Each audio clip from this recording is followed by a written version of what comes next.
This video is about the new Beolover Commander remote control for Beogram 8000 and 8002 turntables.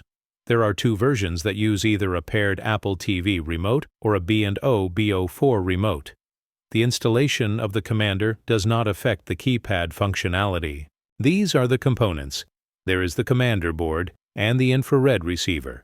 The receiver comes in two versions, for Apple remotes and for the Beo4.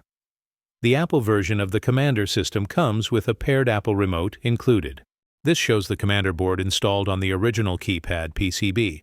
The infrared receiver is fed outside the enclosure below the keypad. Let's have a look at the functions when the Apple remote is used. The play button on the remote corresponds to the play button on the keypad. It activates play from standby. It can lower the arm from pause during play and also increase the number of auto repeats. The menu button is used for the pause and stop buttons on the keypad. Click the menu button for pause and press it a bit longer for activating stop. Use the left and right buttons on the black ring for activating the left and right scan functions for moving the carriage. The carriage speed switches from slow to fast after the buttons have been pressed for a short time. The up and down buttons allow switching the platter speed. They also activate play at 33 or 45 RPM when they are pressed longer when the deck is in standby. This is a convenient feature when 45 LPs are played or 33 singles. Finally, the select button in the center of the black ring activates the turn function to spin the platter for swiping the record. That's it for the Apple remote. Let me give you a quick demonstration. First, let's spin the platter for swiping, followed by a long press of the menu button to stop it again. Now let's press play to start the record.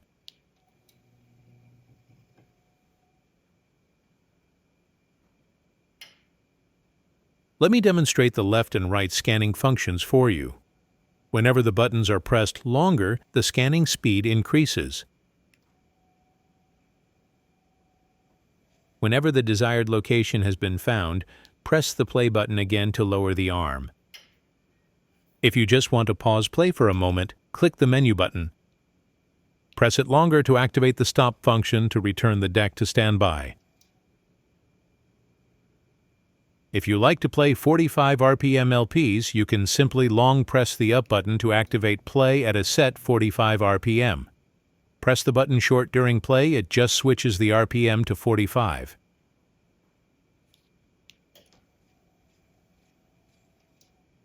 For playing 33 RPM singles, long press the down button to activate play at a set 33 RPM, or click it briefly during play to switch the platter speed to 33 RPM.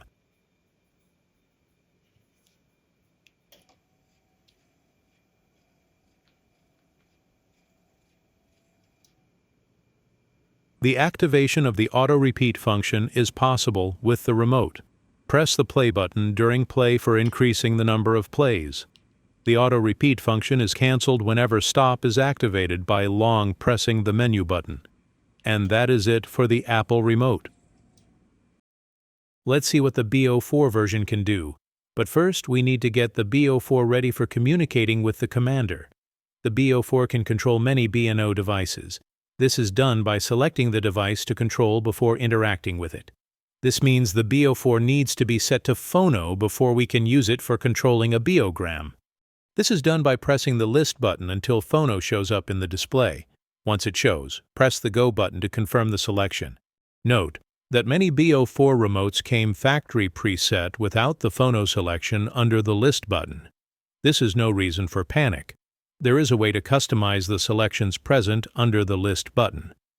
Just check the Beo4 manual on how to add or delete entries from the selections. This allows programming the Beo4 in a way that only phono shows up under the list button. A great option if your B&O system is not very complex. Okay, our Beo4 remote is now ready for the Beogram. Let's see what it can do. After confirming the phono selection with Go, the Go button is also used to initiate play of a record.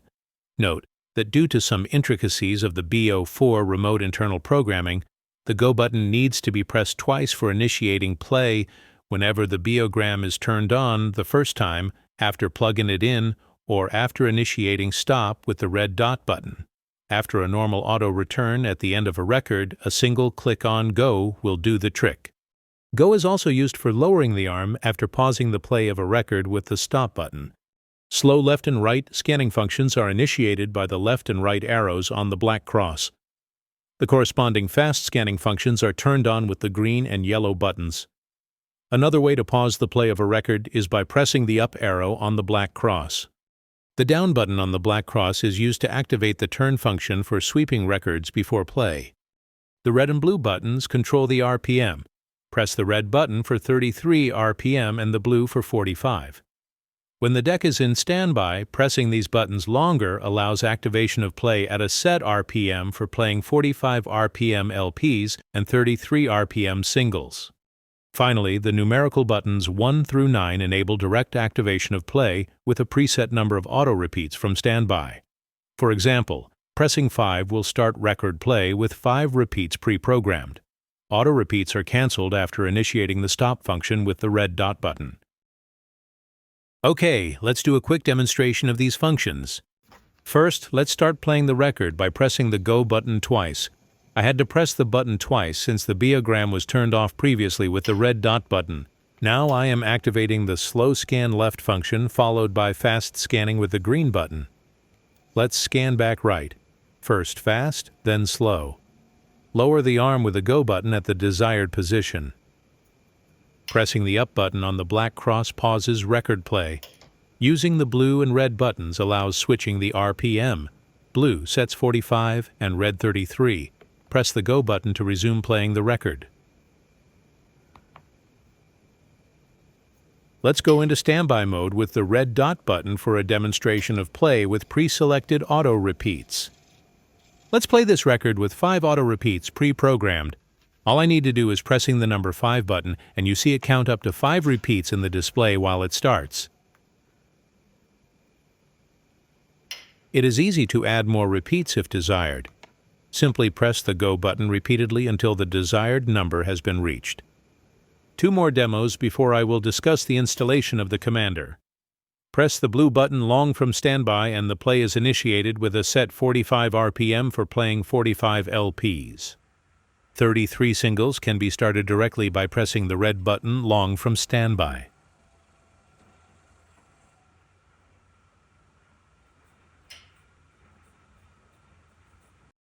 Now I will discuss the installation of the Commander system in a Beogram 8002. It is exactly the same procedure for a 8000. My discussion assumes that it is known how to put a Beogram into service position and remove the keypad. If this is a mystery, please consult the service manual for more information. For installing the Commander, the keypad needs to be removed. This shows it extracted. The buttons on the keypad activate switches and other features controlling your Beogram. When you turn the keypad around, you can see a printed circuit board attached to its back.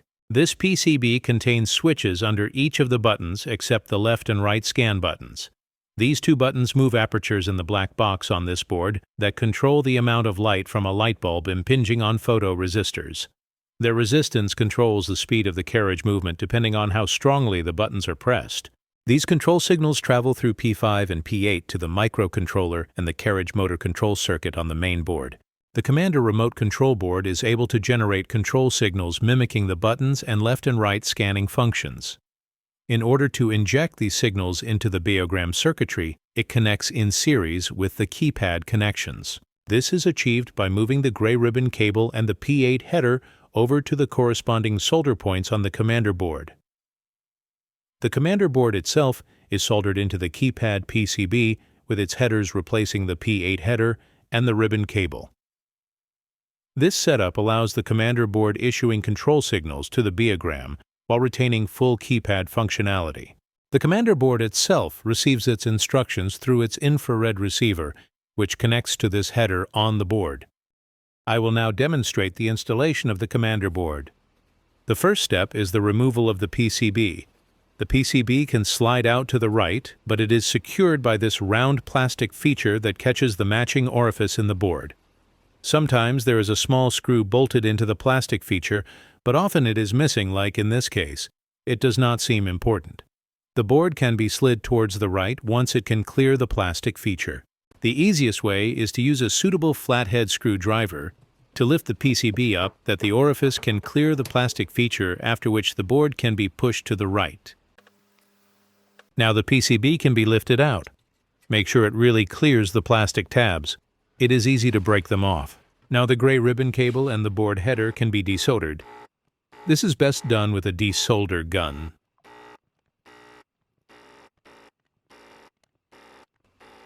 Usually the removal of the desoldered ribbon cable requires the removal of the cover of the black box that houses the mechanism for the left and right scan buttons. This can be done by lifting the plastic tabs with a suitably small screwdriver and pulling it off together with the ribbon cable. The board header can just be pulled out. Now we can transfer the original board header to the Commander board and solder it in.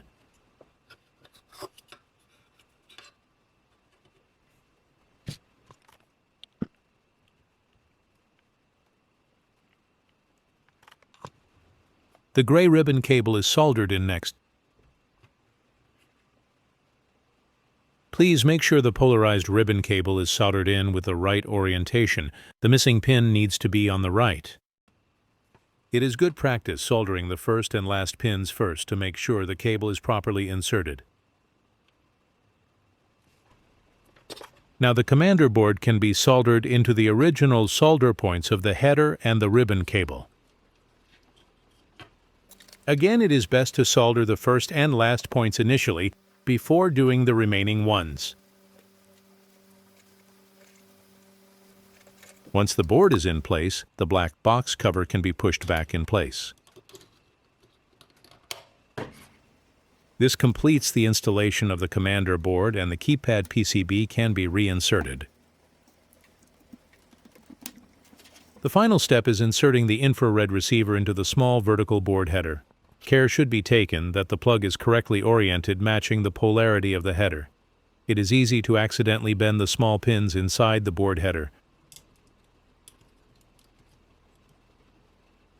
Now the keypad is ready for installation in the enclosure. It goes in exactly like it was removed. I am showing it here without the main PCB installed. Otherwise one could not see it. The added Commander board does not create any interferences. The keypad connects exactly like before the Commander installation. The gray ribbon cable connects to the header on the main PCB, and the harness from the microcontroller shield connects to the board header. After installation of the main PCB, the enclosure can be closed. Care needs to be taken that the infrared receiver wiring is fed in between the top and bottom parts of the enclosure, so the receiver ends up outside the enclosure, just beneath the veneered panel.